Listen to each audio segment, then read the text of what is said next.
आदाब नाज़रीन, मैं सनम एजाज और आप देख रहे हैं दिन भर सनम के साथ। हम हालात, वाक़ात और सियासत पे बात करते ही रहते हैं, लेकिन शुरुआत हम करेंगे कश्मीर के बदलते हालात से। ना सही, लेकिन उन हालात से जो कश्मीर के लिए या जम्मू कश्मीर के लिए मुसीबत की बात भी करते हैं। एक बार फिर इनकाउंटर्स की खबर आ रही है और जम्मू से लेकर कश्मीर तक, सूबह जम्मू से लेकर कश्मीर तक एनकाउंटर की खबर है।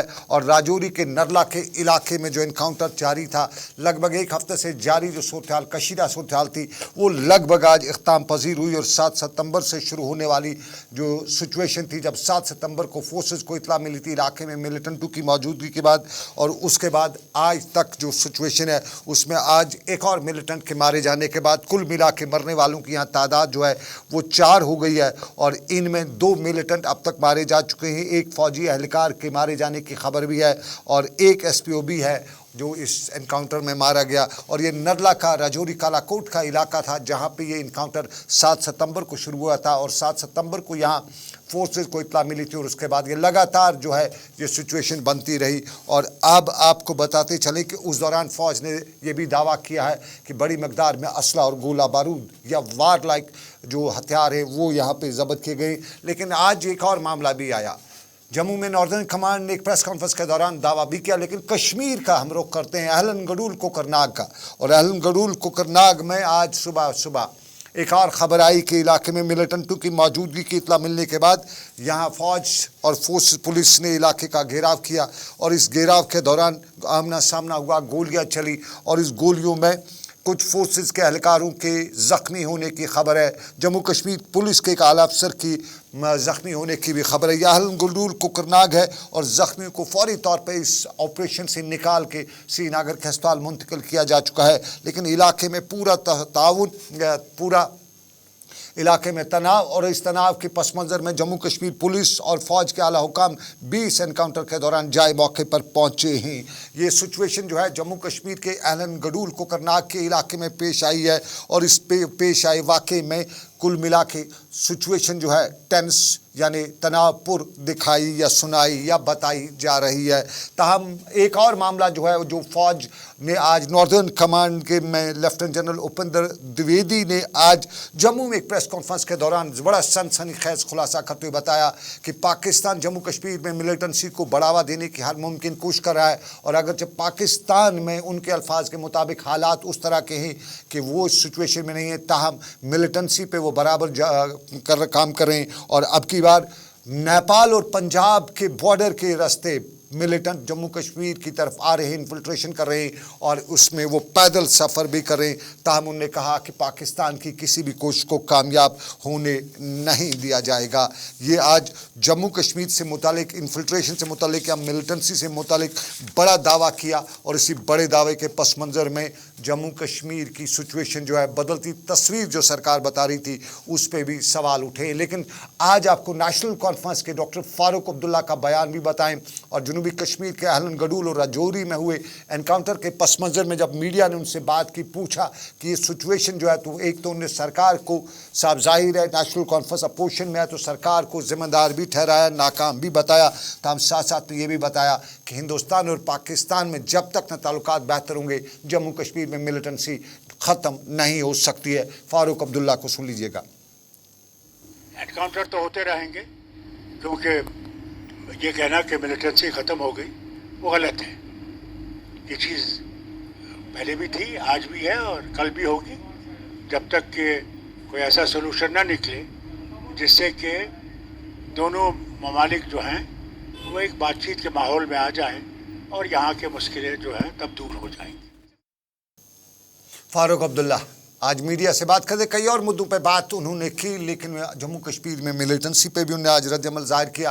ताहम आपको बताएं जम्मू कश्मीर की सियासत के पर सियासत ना सही, लेकिन सियासत के मामला जो है दिल्ली में सुलझाए जाने की कोशिश की जा रही है और उसमें सिर्फ जम्मू कश्मीर नहीं है बल्कि पूरे मुल्क की सियासत पे नज़र आए। और 7 जनपद शरद पवार का घर आज सियासतदानों का घर बना हुआ था, श्रद्धालुओं का नहीं था। आज शरद पवार के घर पर जमावड़ा लगा हुआ था और आज बड़ा मामला भी था। इंडिया ब्लॉक किया है मीटिंग और 6 जनपद पर शरद पवार के घर पे ये मीटिंग जो हो रही थी, इसमें 16 मेंबरान जो हैं कोऑर्डिनेशन कमेटी के, वो आज हाजिर हुए थे। और इन 16 मेंबरान में जम्मू कश्मीर के डॉक्टर उमर अब्दुल्ला और महबूबा मुफ्ती भी शामिल थी। बताएं आपको, दिल्ली में इंडिया अलायंस का जो गठजोड़ बन रहा है, उसी गठजोड़ के पस मंज़र में आज लीडरान मामला तय करने के हवाले से आए हुए थे। और आज बाद दोपहर यानी करीबन 4 बजे मीटिंग शुरू हुई, उसमें सीट शेयरिंग पर बताया गया कि ख़ास बहस हुई।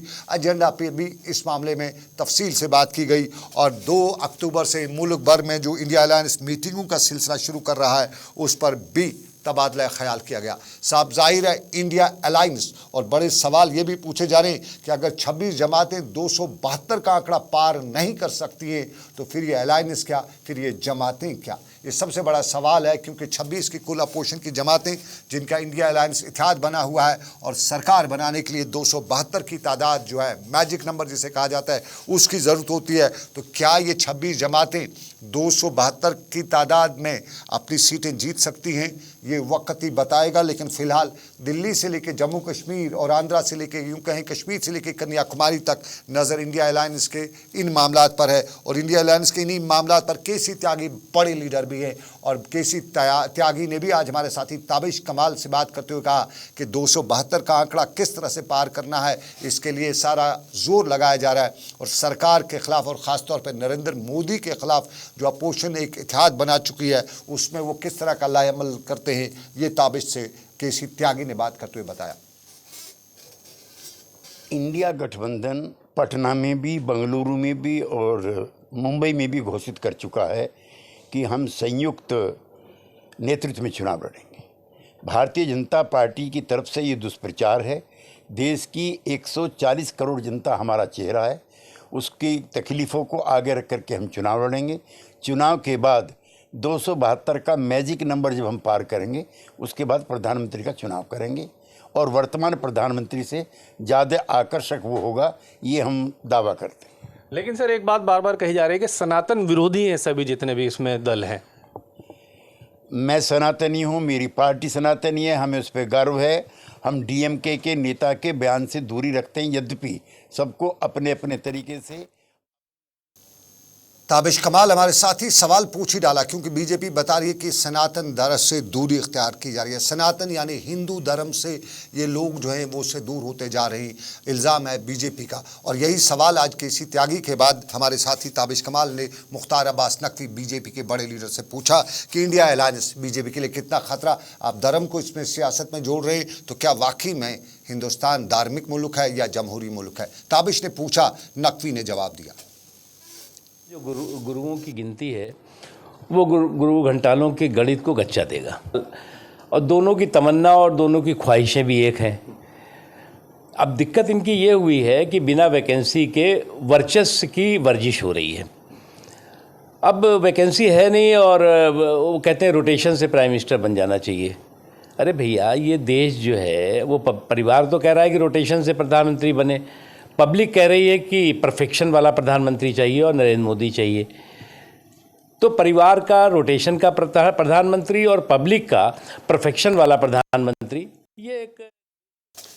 चलिए, गुरु घंटाल का लफ्ज़ मुख्तार अब्बास नकवी ने इस्तेमाल किया। गुरु घंटाल, बात जानते हैं आप गुरु घंटाल किसे कहा जाता है? और मुख्तार अब्बास नकवी ने इस तरह के अल्फाज का इस्तेमाल करते हुए अपोजिशन को मौका भी दिया, यानी जो दूसरी जमात उनको मौका भी दिया। लेकिन आपको बताते चले, मुख्तार अब्बास नकवी का ये मामला, और इसमें जम्मू कश्मीर भी कहीं न कहीं इंडिया अलायंस में इस वक्त जो अपोजिशन जमातें यहाँ की हैं, वो उसमें हाथ जोड़ के या सर जोड़ के बैठी हुई हैं और सोच रही हैं कि आगे का क्या लाहेअमल इख्तियार किया जाए, क्योंकि जम्मू कश्मीर को भी बहुत कुछ भुगतना पड़ा है। 5 अगस्त 2019 का बड़ा फैसला, और ये फैसला जम्मू कश्मीर की सियासी जमातें, ख़ास तौर पर नेशनल कॉन्फ्रेंस पीडीपी और दूसरे गुपकार अलायंस, इससे एक कश्मीर मुखालिफ फैसला बता रही है। और मोहम्मद यूसुफ तारिगामी ने भी आज इसी मुद्दे को लेकर बात की, और मोहम्मद यूसुफ तारिगामी ने आज इन्हीं सवालात का जवाब देते हुए बताया कि अब नविश्ते दीवार, यानी दीवार पे जो लिखा हुआ है वो पढ़ लेना चाहिए, और उससे पढ़ने के बाद हमें हालात की अक्कासी जो हुई है उसके हिसाब से फ़ैसले करने चाहिए। इंतखाबात ज़रूरी है, इंतखाबात कराए तो बीजेपी को पता चल पाएगा कि सनातनी हैं या क्या हैं,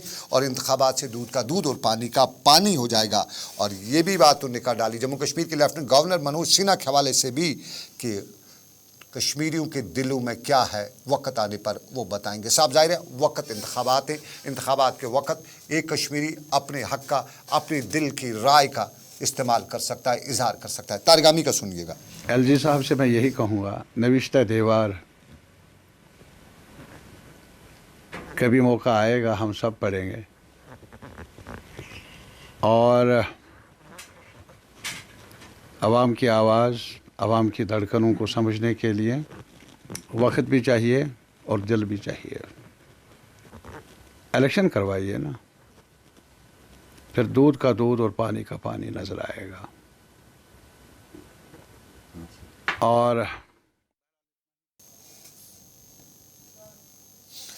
दूध का दूध, पानी का पानी, मोहम्मद यूसुफ तारगामी बता ही रहे थे। लेकिन अब ज़रा हम जम्मू कश्मीर की सियासत की तरफ वापस मुड़ते हैं। और जम्मू कश्मीर की सियासत में आपने फ़ारूक अब्दुल्ला को भी सुना, इनकाउंटर का हाल अहवाल भी हमने आपको बताया। लेकिन साथ साथ में आपको बताते चलें, इंतखाबात और पीडीपी अपनी पार्टी के अंदरूनी इंतखाबात लगातार करते आ रही है। जोनल सदूर से लेके अब ज़िला सदूर के इंतखाबात हो रहे हैं, और आज बड़गाम में ज़िला सदर बड़गाम के इंतखाबात हो रहे थे। और आज ज़िला सदर बड़गाम के इंतखाबात के लिए मोहम्मद यासीन भट्ट वाहिद दावेदार, वाहिद उम्मीदवार और वाहिद ही वाहिद थे। मोहम्मद यासीन भट्ट पहले भी ज़िला सदर बड़गाम थे, और अगर कहा जाए आम लफ्ज़ों में, आम आदमी की ज़ुबान में, तो जम्मू कश्मीर में अगर बड़गाम ज़िला या साथ साथ पे दूसरे जो ज़िले हैं, अगर पीडीपी को इन हालात में किसी ने ज़िंदा रखा या इन हालात में किसी ने पीडीपी को आगे ले जाने की कोशिश की, तो उसमें मोहम्मद यासीन भट्ट का एक अहम रोल है, अहम किरदार है। और आज मोहम्मद यासीन भट्ट के इस इंतखाबात के मौके पर गुलाम नबी लोन हांजूरा और उसके साथ साथ आगा मोहसिन और अब्दुल हमीद कोशीन मौजूद रहे। मालाएँ यासीन को पहनाई गई और बड़गाम के जोनल सदर्स ने बैक की जुम्बिश या बकल में जुम्बिश या बैक की ज़ुबान ये भी बता डाला कि हम यासीन के हैं और यासीन के साथ मिल के आगे बढ़ेंगे। और मोहम्मद यासीन ने भी उनका शुक्रिया अदा करते हुए बताया कि आज भी माजी में भी कोशिश की, मुस्तकबिल में भी कोशिश करूँगा, पीडीपी को घर घर की आवाज़ बनाऊँगा। ज़रा यासीन, मोहम्मद यासीन भट्ट को सुनिएगा और उसके बाद हम बताएंगे कि हांजूरा से जब आज बात हुई उन लोगों की जो कभी पीडीपी थे, तो उस पर उन्होंने क्या रद्द-ए-अमल ज़ाहिर किया। पहले मोहम्मद यासीन भट्ट को या उनकी खुशी को देख लेते हैं, सुन लेते हैं। देखिए, आज डिस्ट्रिक्ट बड़गाम के सभी जोनों ने दोबारा मुझ पर एतबार किया है, तो मैं आज दोबारा डिस्ट्रिक्ट प्रेसिडेंट की हैसियत से बड़गाम में मुंतखब हुआ है। तो इंशाल्लाह मैं पूरी कोशिश करूंगा, दिन रात मेहनत करूंगा अपने डिस्ट्रिक्ट को आगे ले जाने के लिए। इंशाल्लाह मैं हर मुमकिन कोशिश करूंगा अपने। यासीन भट्ट कोशिश करने का बता रहे थे, लेकिन आपको बताते चले पिछले कई दिनों से खबरें उड़ रही हैं, परखच्चे उड़ रहे हैं, पर्चे उड़ रहे हैं, आप जो कुछ भी उससे कहें वो उड़ रहे हैं। और कहा जाता है कि कुछ हल्के पीडीपी के या कुछ नाराज़ लोग या कुछ अलग हुए लोग वापस लौट रहे, यानी सुबह का बूला शाम को घर लौट रहा है। और इसके हवाले से पीडीपी के बड़े क्वार्टर्स खुल के तो कोई बात नहीं कर रहे हैं, लेकिन कुछ लीडरान दबे दबे लफ्ज़ों में इस्तकबाल भी कर रहे हैं, उम्मीद भी कर रहे हैं। आज गुलाम नबी लोन हांजूरा से बड़गाम में भी यही पूछा गया कि कुछ खबरें हैं कि क्या मुफ्ती मोहम्मद सईद मरहूम के साथ साथ महबूबा मुफ्ती के वो साथी वापस आ रहे हैं, तो क्या इस्तकबाल होगा या कुछ रूठा सा माहौल होगा। तो गुलाम नबी लोन हांजूरा ने कुछ इस तरह से अपना बयान दिया। जो मुश्किल दौर पीपल्स डेमोक्रेटिक पार्टी के लिए था वो तो गुजर गया, और अब इंशाल्लाह ताला पीपल्स डेमोक्रेटिक पार्टी हर महाज में आगे चल रही है। हर डिस्ट्रिक्ट में, हर जोन में, हर गांव में, हर देहात में पीपल्स डेमोक्रेटिक का वलवला है।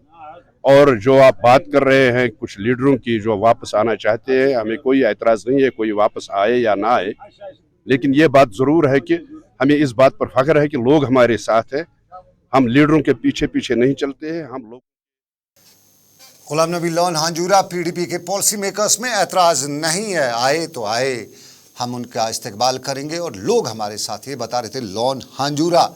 लेकिन जम्मू में पीडीपी इन दिनों बड़े ताव दिखा रही है, और जम्मू में आज सेब की बात करते हुए पीडीपी मुजाहरा कर रही थी, और पीडीपी की लीडरशिप ने जम्मू में आज मुजाहरा करते हुए एहतजाज भी किया।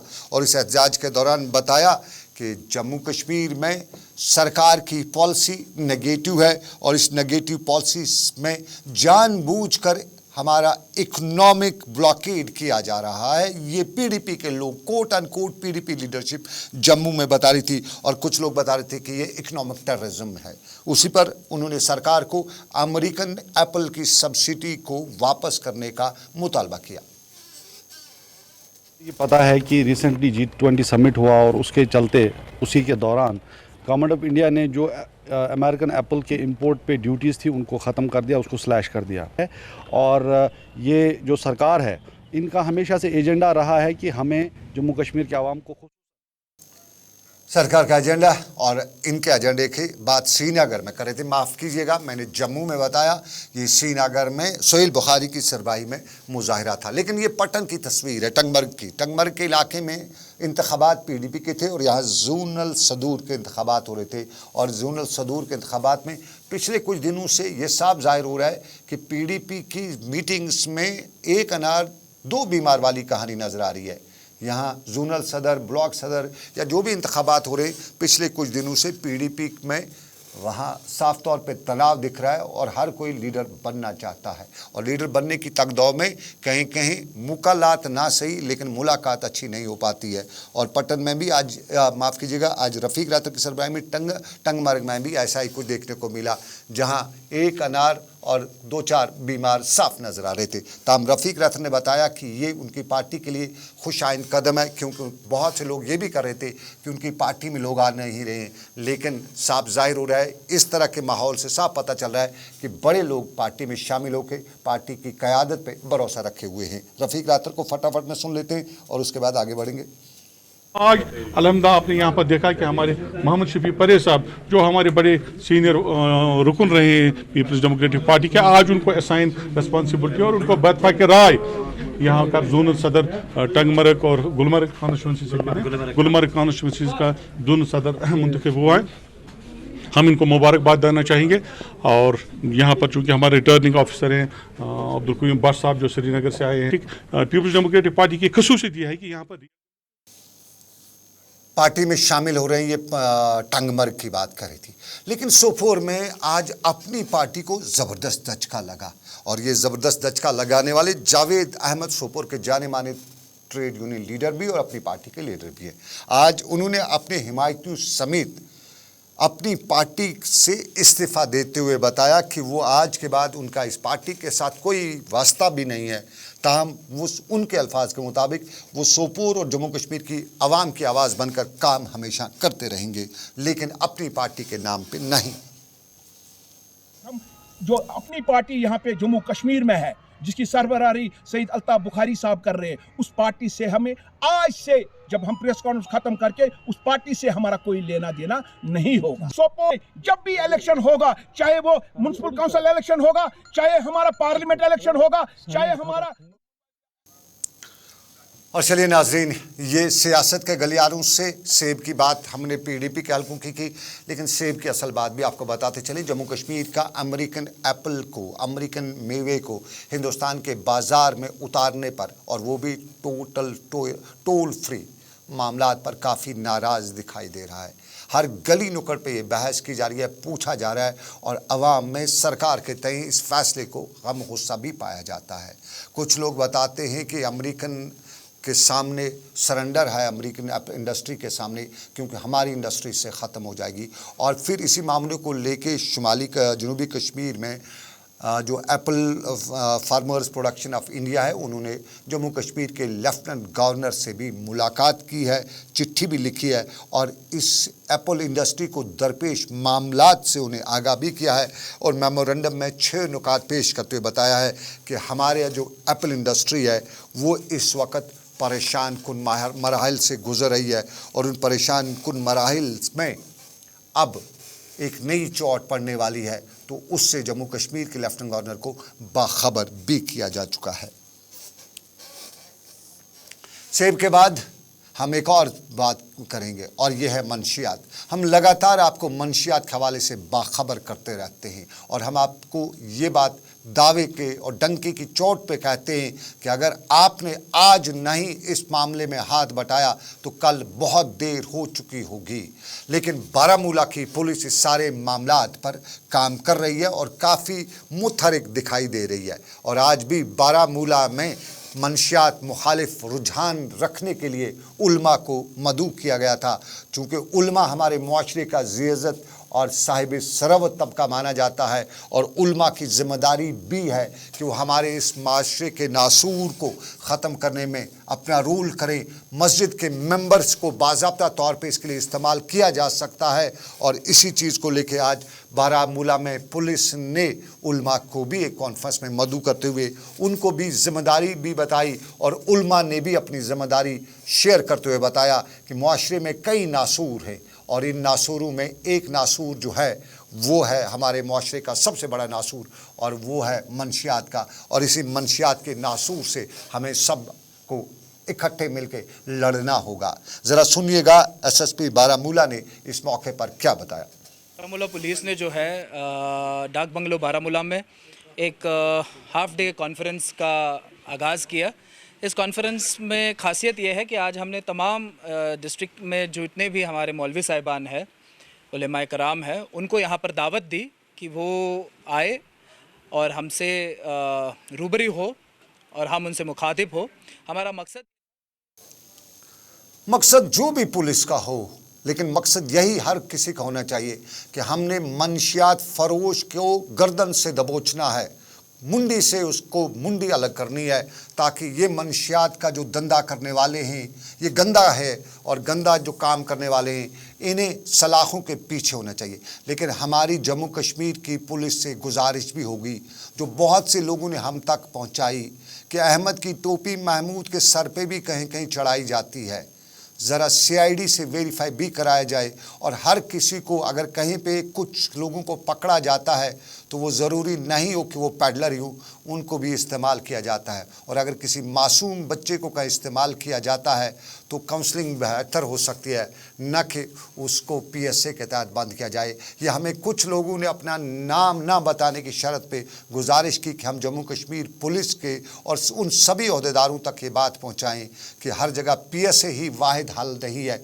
कहीं समझाने से भी काम अगर निकल जाए तो पब्लिक सेफ्टी एक्ट की ज़रूरत नहीं है। ताहम हम इस मामले में ये ज़रूर बताना चाहेंगे कि जैसे भी हो, जैसा किया जाए, इसके ख़िलाफ़ सबको खड़ा होना चाहिए। और CID की रिपोर्ट जो है वो बहुत इंपॉर्टेंट रोल रखती है, लेकिन उससे पहले गांव देहात के हर शख्स की ज़िम्मेदारी है। CID बाद में पहुंचेगा। गांव वाले सब जानते हैं, देहात के लोग सब जानते हैं कि उनके इलाके में इस तरह का जो लफंडर है वो कौन है। लेकिन आपको बताते चलिए एक और मामला भी है और वो सरकार के साथ है, वो आशा वर्कर्स का मामला है। और आशा वर्कर्स जम्मू से लेकर कश्मीर तक लगातार अपनी मुराद, अपने मामलात और अपनी सरकार तक के जो मसाइल है उनको लेकर मुजाहरा करती रहती हैं। आज BJP लीडर देवेंद्र सिंह राणा को भी जम्मू में आशा वर्करों ने मदऊ भी किया था और उनसे पूछा भी कि क्या कर रहे हैं आप, BJP के साथ थे, फिर इंसाफ की बात जब BJP करती है तो इंसाफ आशा वर्करों को क्यों नहीं मिलता है। तो देवेंद्र सिंह राणा ने उम्मीद का इजहार भी किया,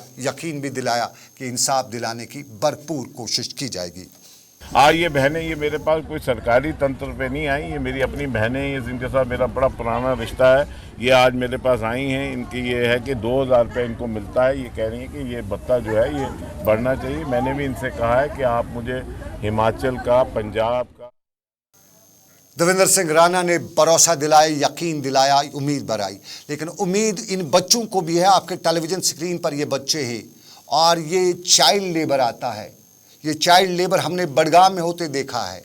और इस चाइल्ड लेबर में जब इस बच्चे की उम्मीद, जिस बच्चे का वक़्त खेलने कूदने का है, स्कूल जाने का है, इस बच्चे से ये काम लिया जाता है तो अफसोस होता है उन अहदेदारों पे जिनसे हमने आज बाद में बात भी की, हमारे नुमाइंदे ने, और उनको बड़े उन्होंने कायदा और कानून भी बताया।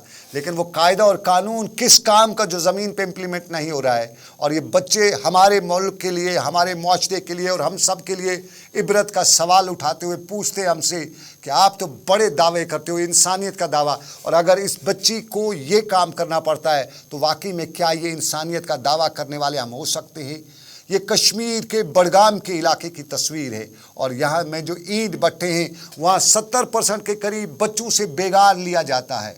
एक तो मजदूरी कम दी जाती है क्योंकि बताया जाता है आप बच्चे हैं, आप उतना बड़े मजदूर का काम नहीं कर सकें, जबकि काम उनसे बराबर लिया जाता है। और डिस्ट्रिक्ट बडगाम की एडमिनिस्ट्रेशन अगर वाकई में आंखें बंद करके है तो फिर मुझे अफसोस होता है अपनी एडमिनिस्ट्रेशन पर, मुझे अफसोस होता है अपने उन सिविल सोसाइटी के अहदेदारों पर, मुझे अफसोस होता है उन लोगों पर जो इंसानियत का दावा करते हुए थकते नहीं हैं, हर मस्जिद के मेंबर में सामने बैठे रहते हैं और वहाँ पे कभी कभी इस्लाम कभी कभी मज़हब की बात करते हैं और शादी ब्याह के हर पकवान में वो पहले यही बात करते हुए बता रहे हैं कि हमारा मुआशरा डूब रहा है। अगर उनके सामने मुआशरा डूब रहा है और वो इसका इलाज नहीं कर पाते हैं तो फिर कौन बचाएगा इस मुआशरे को, कौन बचाएगा इस कौम को, और इन बच्चों को तकदीर को कौन संवारेगा, इनके मुस्तकबिल को कौन बचाएगा। ये बचाने वाली बात, लेकिन चलते चलते हमारा जल शक्ति महकमा भी हमें नहीं बचा सका है। ज़रा क्या गर्मी हुई, हमारे नदी नाले खुश्क हो चुके हैं, तालाब बांध वगैरह जो थे वहाँ पे पानी नहीं है, अब पीने का पानी भी मुहैया नहीं हो रहा है। पीने के पानी से गुजारा किया जा सकता था, लेकिन हमारे जो नदी नालों का पानी है वो सूखा है। वहाँ पे जो वाटर पंप हैं पीएचई डिपार्टमेंट के या जल शक्ति महकमे के, वो खेतों को सैराब नहीं कर सकते, और जब खेतों को वो सैराब नहीं कर सके तो इस वक्त शाली काटने का सीज़न है, इस वक्त पानी की ज़रूरत है, खेतों को वक्त पे पानी नहीं मिला तो हमारे यहाँ अब की बार शाली की फसल भी कम न हो जाए। सेब का अखरोट का खुदा ही हाफिज़ है, और अगर शाली की फसल कम हो गई तो हमें खाने के दाने दाने को हम मोहताज हो जाएंगे। जल शक्ति महकमा जिंदाबाद रहो, ऐसे काम करते रहो, क्योंकि आवाम को आपसे उम्मीदें थी, उन पे आप खुरारा उतरते ही नहीं है। अब आपसे गिला शिकवा ही करना क्या। तो चलिए, ये था हमारा आज का दिन भर। आज के दिन भर से बस इतना ही। उम्मीद के साथ दीजिए इजाज़त कि रब्बे कायनात की मर्ज़ी। फिर करेंगे आपसे मुलाकात। आप रखिए अपना ख्याल, दुआओं मुझे रखिएगा याद। अल्लाह हाफिज़।